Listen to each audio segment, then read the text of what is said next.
Hello students. बेटा आप लोगों को याद होगा लास्ट वीडियो में हम लोगों ने ग्रोथ और स्टेप्स ऑफ ग्रोथ के बारे में देखा था। आज हम देखेंगे फेस ऑफ ग्रोथ। आपको बता दूं बेटा, ग्रोथ की 3 फेस होती है, लेग फेस, लॉग फेस और स्टेशनरी फेस। तीनों के बारे में यहाँ पे लिख रखा है मैंने, अपन एक एक करके देख लेते हैं। फेस ऑफ ग्रोथ मतलब ग्रोथ की अवस्था। ग्रोथ की बेटा 3 अवस्था होती है। सबसे पहली अवस्था है लेग फेस, दूसरी अवस्था है लॉग फेस और तीसरी अवस्था है स्टेशनरी फेस। ठीक है, अच्छा तीनों के बारे में एक एक करके अपन बात कर लेते हैं। सबसे पहले लेग फेस। इस फेस में ग्रोथ तो होती है लेकिन स्लो होती है, मतलब धीरे। देखो, इन this phase growth is slow, growth is slow मतलब इस अवस्था में वृद्धि होती तो है लेकिन धीरे धीरे होती है। फिर लॉग फेस में क्या होता है, इन this phase growth is maximum. इस अवस्था में वृद्धि सबसे अधिक होती है। ठीक है, ग्रोथ इज मैक्सिमम। लास्ट है बेटा stationary phase. In this phase growth is stop. ये जो फेस है, इस फेस में वृद्धि रुक जाती है। ठीक है बेटा, याद रहेगी बात। जो वृद्धि की फेस है वो 3 है, lag, log, stationary. Lag phase में वृद्धि धीरे होती है, लॉग फेस में सबसे ज्यादा वृद्धि होती है और जो स्टेशनरी फेस है इसमें ग्रोथ रुक जाती है। ठीक है, अच्छा इस तरफ देखो, यहाँ पे मैंने ग्रोथ कर्व बना रखा है। जो अधिकांश एनिमल्स है, मैक्सिमम जो एनिमल्स है, अधिकांश प्राणी, उनका जो ग्रोथ कर्व होता है मतलब वृद्धि वक्र, वो या तो सिग्मोइड होता है या फिर एस होता है। कैसा होता है, सिग्मोइड या एस। ठीक है बेटा, याद रहेगी बात, या तो सिग्मोइड होगा या फिर एस। अधिकांश प्राणियों में वृद्धि का जो ग्राफ होता है या वृद्धि का जो कर्व होता है वो या तो सिग्मोइड होता है या फिर एस आकार का होता है, जैसा कि यहाँ पे बना रखा है। ठीक है, इसमें देखो अपन चाहे तो इसको एक्स एक्सिस और इसको वाई एक्सिस मान सकते हैं। ये एक्स अक्ष और ये वाई अक्ष। एक्स अक्ष पे मैंने टाइम ले रखा है मतलब समय, और वाई एक्सिस पे ग्रोथ ले रखी है, वृद्धि। ठीक है, अच्छा यहाँ पे देखो ये कर्व आपको बड़ी आसानी से समझ में आ रहा है बेटा, ये एस शेप है। कैसा है, एस शेप। इसी को हम सिग्मोइड कहते हैं। इसमें सबसे पहले वाली फेस है देखो लेग, ये फर्स्ट फेस होती है बेटा लेग। दूसरी वाली होती है लॉग और जो थर्ड स्टेप है वो है स्टेशनरी। ठीक है, पहले वाली फेस देखो लेग फेस, इसमें ग्रोथ तो हो रही है लेकिन धीरे हो रही है। ये ग्राफ से समझ में आ रहा है कि वृद्धि थोड़ी धीरे हो रही है, लेकिन यहाँ पे देखो ग्रोथ जो ग्राफ है वो एकदम सीधा हो गया। मतलब यहाँ पे ये जो लॉग फेस है इसमें ग्रोथ तेजी से हो रही है और यहाँ पे देखो यहाँ पे ग्रोथ लगभग स्टॉप हो गई है। ठीक है, मतलब स्टेशनरी फेस में ग्रोथ स्टॉप हो जाती है। ठीक है, अच्छा इसके बाद बेटा जो ग्रोथ होती है इसको गणितीय तरीके से या मैथमेटिकल फॉर्म में भी दर्शाया जाता है, जिसके 2 तरीके होते हैं, एक तो अर्थमेटिक और एक जियोमेट्रिकल। ये और हम देख लेते हैं। ठीक है,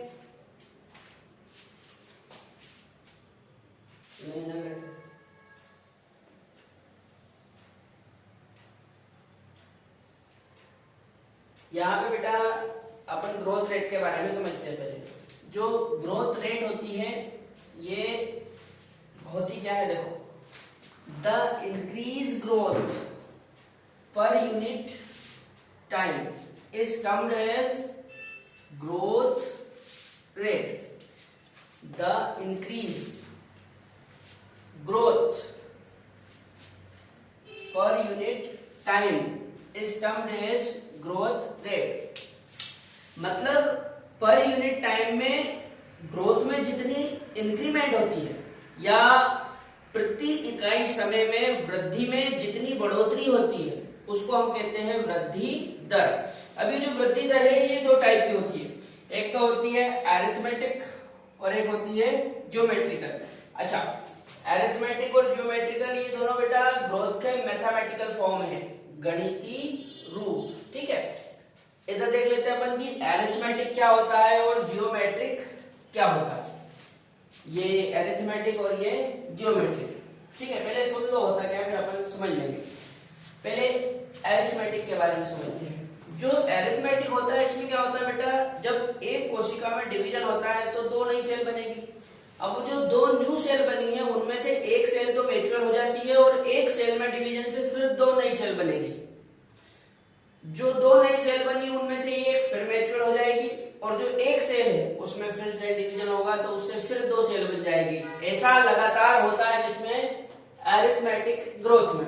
एक चित्र से आपको समझाता हूं। जैसे फॉर एग्जांपल मान लो ये कोई सेल है, ठीक है। जब इस सेल में डिवीजन होगा तो आपको पता है कि एक सेल से कितनी सेल बन जाती है, दो। तो यहां पे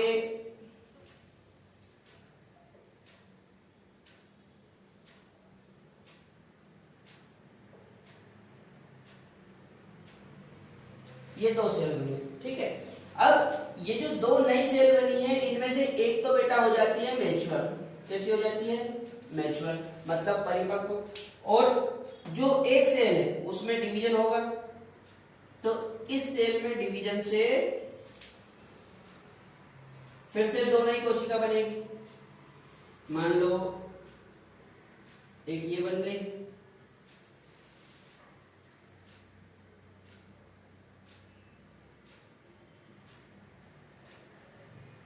और एक ये बन गई।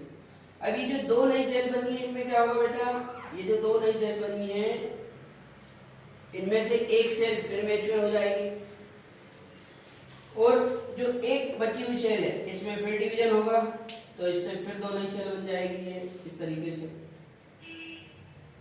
अब जो दो नई सेल बनी उनमें से एक फिर मैच्योर हो जाएगी और इस एक सेल में फिर से डिवीजन होगा। तो ये प्रोसेस बेटा लगातार चलती रहेगी, ठीक है। इसको हम मदर सेल बोल सकते हैं। क्या बोल सकते हैं, मदर सेल। और इनको हम बोल सकते हैं डॉटर सेल, ठीक है। ये मदर सेल और ये डॉटर सेल। एक बार और समझ लो, एरिथमेटिक ग्रोथ में क्या होता है, जब मदर सेल में डिवीजन होगा तो दो डॉटर सेल बनेगी जिनमें से एक तो हो जाती है मैच्योर। इसको हम लिख देते हैं मैच्योर। और जो एक सेल बची है इस सेल में होगा डिवीजन तो इससे दो नई सेल बनेगी जिनमें से एक फिर मैच्योर हो जाएगी और एक सेल में फिर डिवीजन होगा तो उससे फिर दो नई कोशिका बनेगी। उन दो नई कोशिकाओं में से एक मैच्योर हो जाएगी और एक में फिर डिवीजन होगा। ऐसा लगातार चलता जाता है। इस तरह की ग्रोथ को बोलते हैं एरिथमेटिक ग्रोथ। अच्छा, इस तरफ देखो, इस तरफ लिख रखा है मैंने जियोमेट्रिक। जियोमेट्रिक में क्या होता है बेटा, मान लो ये एक कोशिका है, ठीक है। जब इस एक कोशिका में सेल डिवीजन होगा तो दो नई सेल बनेगी, ठीक है। ये दो नई सेल बनेगी। जब इन दोनों में डिवीजन होगा तो इससे फिर दो बन जाएगी और इससे भी दो नई सेल बन जाएगी। जब इन सेल्स में फिर से डिवीजन होगा तो इससे फिर दो नई सेल बन जाएगी, इससे फिर दो नई सेल बन जाएगी, इससे भी दो नई सेल बन जाएगी और इससे भी दो नई सेल बन जाएगी। मतलब टोटल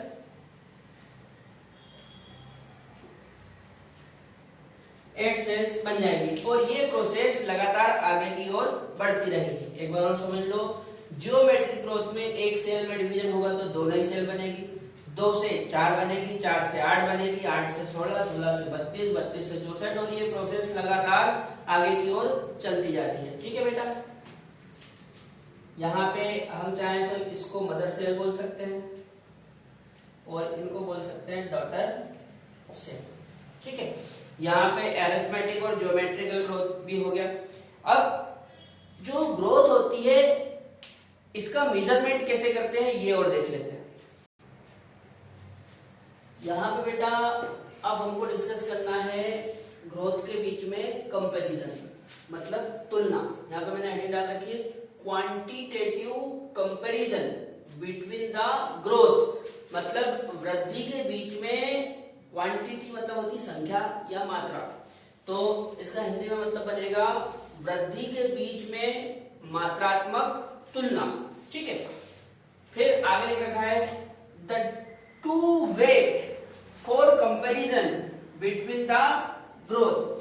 यदि वृद्धि के बीच हमको तुलना करना है तो इसके दो तरीके हैं। वे मतलब दो रास्ते बोल सकते हैं या दो तरीके। ये टू वे मतलब या तो दो रास्ते बोल दो या दो तरीके। तो वृद्धि के बीच तुलना करने के दो तरीके हैं हमारे पास, जिसमें से एक को कहते हैं एब्सोल्यूट ग्रोथ रेट और दूसरे को कहते हैं रिलेटिव ग्रोथ रेट। एक क्या बेटा, एब्सोल्यूट ग्रोथ रेट और दूसरा कौन सा है, रिलेटिव ग्रोथ रेट। ये दोनों एनसीईआरटी में दिए हुए हैं, ठीक है। रिलेटिव और एब्सोल्यूट में क्या होता है पहले वो समझ लेते हैं। सबसे पहले देखो एब्सोल्यूट ग्रोथ रेट, इसमें लिखा है it is A total growth at पर यूनिट टाइम। प्रति इकाई समय में कुल कितनी वृद्धि हुई, प्रति इकाई समय में कुल कितनी वृद्धि हुई है, उसको कहते हैं absolute growth rate. Next relative growth rate, ये क्या है, it is a relative growth to initial size. Relative to initial size मतलब पहले जो वृद्धि थी, पहले जो साइज था उस साइज के तुलना में बाद में जो वृद्धि हुई है वो कितनी है। समझ में आ रही बात, पहले जो साइज था उस साइज के तुलना में अभी जो वृद्धि हुई है वो कितनी हुई है, उसी को हम बोलते हैं रिलेटिव ग्रोथ, सापेक्षिक वृद्धि। ये ऐसे समझ में नहीं आएगा, अपन इसको एक एग्जांपल से समझते हैं। इधर देखो, यहाँ पे मैंने बोर्ड पे दो लीफ के डायग्राम बना रखे हैं। ये है बेटा लीफ ए और ये है लीफ बी, ठीक है। ये दो पत्तियां है, ये लीफ ए और ये लीफ बी। यहाँ पे लीफ ए में देखो, जो लीफ ए का इनिशियल साइज है वो है 5 सेंटीमीटर और जो फाइनल साइज है आफ्टर वो है 10 सेंटीमीटर। इसी प्रकार जो लीफ बी है, इस लीफ बी का इनिशियल साइज है 50 और फाइनल साइज है 55, ठीक है। यहाँ पे इन दोनों के बीच में हमको देखना है कि इन दोनों में एब्सोल्यूट ग्रोथ रेट कितनी होगी और रिलेटिव ग्रोथ रेट कितनी होगी। एक एक करके देखते हैं। सबसे पहले एब्सोल्यूट ग्रोथ रेट, ये जो बेटा एब्सोल्यूट ग्रोथ रेट होती है इसका फॉर्मूला होता है final size minus initial size upon time. क्या फॉर्मूला होता है, final size minus initial size upon time. यदि मैं एक एक करके देखूं, जैसे ए के लिए देखूं, 4a लीफ, यदि हम ए लीफ के लिए देखें, क्या देखें, एब्सोल्यूट ग्रोथ रेट तो कितनी होगी, देखो ए लीफ के लिए देखो फाइनल साइज कितना है 10, तो फाइनल साइज की जगह 10 माइनस इनिशियल साइज कितना है 5, तो ये 5 अपॉन टाइम को अपन टी ले लो। फाइनली ये कितना आएगा बेटा, 10 में से 5 गया है तो 5 सेंटीमीटर स्क्वायर पर यूनिट टाइम। मतलब जो दिया गया समय है, तो यहां पे बेटा देखो ए लीफ के लिए एब्सोल्यूट ग्रोथ रेट कितनी आई, 5 सेंटीमीटर स्क्वायर पर यूनिट टाइम। अच्छा, यही चीज यदि हम बी के लिए देखें, 4b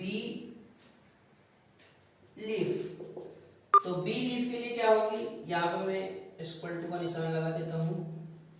देखो बी का फाइनल साइज कितना है 55, तो ये यहाँ पे 55 माइनस इनिशियल साइज कितना है 50, तो ये 50 अपॉन ये टाइम चूंकि बेटा हमको दिया हुआ नहीं है ना, ये जो मैं बता रहा हूँ ये एनसीईआरटी से रिलेटेड है, ठीक है। तो एनसीईआरटी में टाइम नहीं दिया हुआ है, केवल इस तरह से बताया हुआ है, तो अपन टाइम को टी मान के कर रहे हैं। इक्वल टू, अब ये 55 में से 50 जाएगा तो 5 सेंटीमीटर स्क्वायर पर यूनिट टाइम। अब सोचने वाली बात यह है कि ए लीफ के लिए भी 5 सेंटीमीटर स्क्वायर पर यूनिट टाइम है और बी लीफ के लिए भी 5 सेंटीमीटर स्क्वायर पर यूनिट टाइम है। मतलब जो एब्सोल्यूट ग्रोथ रेट है वो ए और बी दोनों में इक्वल है, ठीक है। अब रिलेटिव ग्रोथ क्या आती है वो देखते हैं। अब बेटा हम ए और बी लीफ के लिए रिलेटिव ग्रोथ रेट और देख लेते हैं। ये हमारी ए लीफ है और ये वाली बी लीफ है, ठीक है। यहां पे रिलेटिव ग्रोथ रेट, तो ये रिलेटिव का आर, ग्रोथ का जी और रेट का वापस आर, रिलेटिव ग्रोथ रेट, ठीक है। रिलेटिव ग्रोथ रेट का फॉर्मूला क्या होता है? यहां पे बेटा फॉर्मूला बनेगा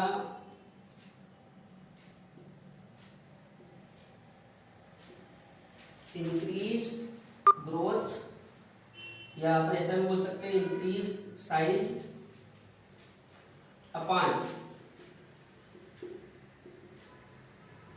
इनिशियल साइज इनटू 100। यहां पे रिलेटिव ग्रोथ रेट का फॉर्मूला है increase size upon initial size into 100। यदि अपन ए और बी के लिए देखें अलग अलग, जैसे 4A लीफ, यदि मैं ए लीफ के लिए रिलेटिव ग्रोथ रेट निकालूं तो देखो ए लीफ का इंक्रीज साइज कितना हुआ, पहले 5 था बाद में 10 हो गया, तो इंक्रीज कितना हुआ? अरे पहले 5 था बाद में 10 हो गया तो 5 पे तो इंक्रीमेंट हुआ। आपके पास मान लो पहले 5 रुपए थे, बाद में हो गए 10 रुपए, तो कितने बढ़े? 5 रुपए बढ़े ना, 5 तो आपके पास पहले से ही थे। तो यहाँ पे भी 5 तो पहले ही था, बाद में कितना हुआ? 10, मतलब इंक्रीमेंट कितना हुआ? 5 का। तो इंक्रीज साइज कितना हुआ? 5।